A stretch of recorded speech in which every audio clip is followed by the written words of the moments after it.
మన ఐటీ కంపెనీలో మర్డర్ జరిగింది. తెల్లారిలోపు కేసు క్లోజ్ అయిపోవాలి. డాక్టర్ గారు, నా వయసు 40 సంవత్సరాలు.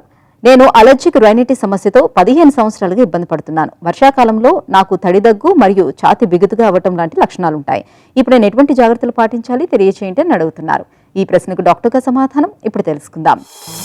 ఎలర్జిక్ రైనైటిస్ అనే సమస్య ఉన్న వారికి దగ్గు, ఛాతి బరువుగా ఉండటము, ఆయాసం వచ్చిందంటే వారికి ఎలర్జిక్ ఆస్తమా సిమ్టమ్స్ కూడా కనిపిస్తున్నట్టు. ఎలర్జిక్ రైనైటిస్, ఆస్తమా వేరువేరు డిసీజెస్ కాదు. ఇదంతా వన్ ఎయిర్వే వన్ డిసీజ్ అంటామన్నమాట. రైనైటిస్ ఉన్నప్పుడు సైనసైటిస్తో పాటు బ్రాంకైటిస్ కూడా ఉండే ఛాన్సెస్ ఉంటాయి. మీరు చెప్పిన లక్షణాలు ఎలర్జిక్ ఆస్తమా లాగానే కనిపిస్తున్నాయి అన్నమాట.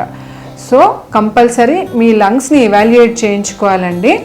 Pulmonary function test, chest x ray, దాంతోపాటు ఎలర్జీ టెస్టింగ్లు అనేవి చాలా బాగా చేస్తున్నారు ఈ మధ్యకాలంలో. మీరు దేనికి ఎలర్జిక్ ఉన్నారనేది తెలుసుకుంటే ఎలర్జన్ అనే దాన్ని అవాయిడ్ చేసినట్టయితే చాలా వరకు మీ రైనైటిస్, బ్రాంకైటిస్ అనేవి కంట్రోల్లోకి వచ్చేస్తాయి. ఎలర్జిక్ రైనైటిస్కి ముక్కులోంచి స్ప్రేలు ఇస్తారు ఈఎన్టీ డాక్టర్స్. అలాగే ఊపిరితిత్తుల కోసము ఇన్హేలర్స్ అనేవి ఇచ్చినట్టయితే లోకల్ కంట్రోల్ అనేది చాలా బాగా వస్తుందన్నమాట ఊపిరితిత్తుల్లో. సో ఆ లోకల్ కంట్రోల్ అనేది అచీవ్ చేసినట్టయితే మీకు ఈ ఆయాసము, దగ్గు, చెస్ట్ టైట్నెస్ అనేవి చాలా వరకు తగ్గిపోతుంది.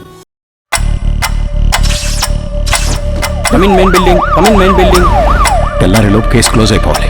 క్రైమ్ సీన్లోకి రాగానే నాకు అర్థమైంది ఏంటంటే ఇది పక్కాగా ప్లాన్ చేసి చాలా తెలివిగా ఎగ్జిక్యూట్ చేసిన మర్డర్.